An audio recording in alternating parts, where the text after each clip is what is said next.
SMS by Sunethra Rajakarunanayake. It was a short story. The topics to be discussed in this video are author introduction, setting of the story, summary of the story, symbolism used in the story, and the themes of the story. Author introduction. The name of the author is Thiranjani Sunethra Rajakarunanayake. She was born in 1954. She is one of the most respected and widely read contemporary writers in the Sinhala language. She has written for the stage, the screen, and the page with 37 books to her credit. Her provocative award-winning novel Podu Purushaya has recently been translated into English as Meta in 2011. She is a translator, critic, and media personality as well as a teacher of meditation. She lives in Colombo. Her other works are The House of Pirith 2009, Kavi Kandura 2010, Buddhadasi 2009, Attaining Age 1997, Mataka Pota 2006, and Sambol 2005. SMS. The setting of the story. This story portrays the setting of a war-torn area with abandoned military equipment, damaged buildings, and signs of past conflict. The atmosphere is one of unease and tension, as the characters are aware of the danger of landmines in the region. Summary of the story.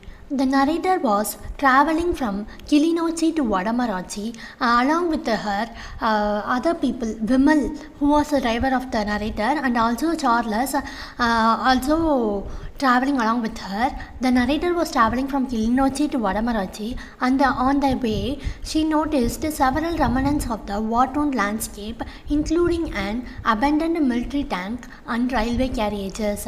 They contemplated exploring an abandoned wattle and daub house adorned with colorful tiles like salvaged from a bombed house. The house had an ethereal quality but lacked straw touch due to the area's long-term lack of cultivation, with cattle grazing on once fertile fields.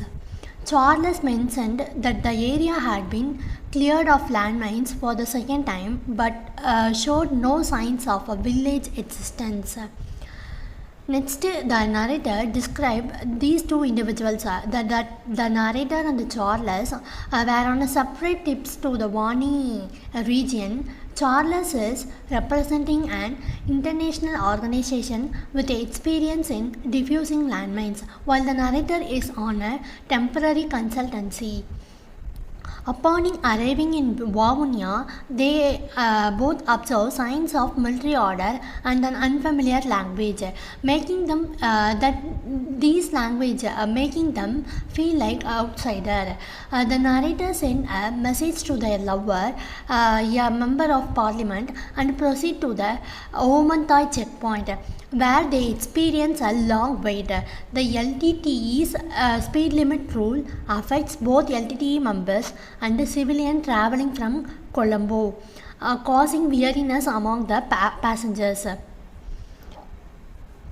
Next, the narrator describes a journey through a region which is known for its history of conflict, possibly in Sri Lanka. The narrator, along with the driver Vimal, is approaching a place called the Bani, marked by signs of past military presence. They discuss the danger of landmines and the presence of serpents, which highlighting the contrast between the foreigner's house with electricity and the average houses without it. Also, here it mentions the potential danger of landmines even when the ground is flooded. Next, the narrator describes a moment during a journey through a war-torn area. They were startled away from a feeling of being in a bunker amid the sound of guns. However, their attention shifted when they saw a pond with white lotuses in bloom, a surprising and beautiful sight in such a place, such a war-torn area. It surprises the narrator and the persons who travel along with her, because it is very surprising to see the beautiful sight in such a place. The narrator asked their companion Vimal to stop the vehicle so they could take a photograph of the lotuses. Vimal feeling a connection to these flowers from his village, and he was happily obliged. As they were about to take the photograph, Vimal noticed an iron spike protruding from the ground, indicating the presence of landmines in that area. This grim discovery made them realize the danger they were in. The mention of soldiers in this particular scene, remembering home under the white lotuses, adds a poignant touch to the scene. Next, the narrator receives some shells as a memento from Vimal but declines to keep them by concerning about the potential harm they represent. They continue their journey and come across a well-maintained coconut plantation in the midst of a war-torn area. And they wonder the narrator wonders who it belongs to. Charles doesn't have an answer, but Vimal speculates that it once belonged to a family who fled due to the war and later was given to the LTTE to distribute to the poor after the tsunami. This scene highlights the contrast between beauty and violence in a war-affected region. Next, the narrator describes a journey through a place in Sri Lanka called Elephant Pass. The narrator and their companion receive phone calls while traveling, and the narrator exchanges messages with her lover. They also discuss the availability of phone signals in different areas of Sri Lanka.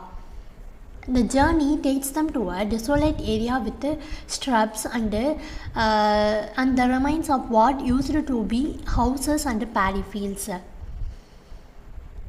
Next, the narrator describe about a group of women in the Vani region, possibly who are poor and living in battle and daub huts.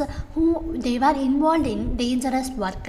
They are engaged in clearing landmines from a field-sized area under the leadership of Vani. The women have encountered various types of landmines and have defused them, with some encountering injuries and snake bites.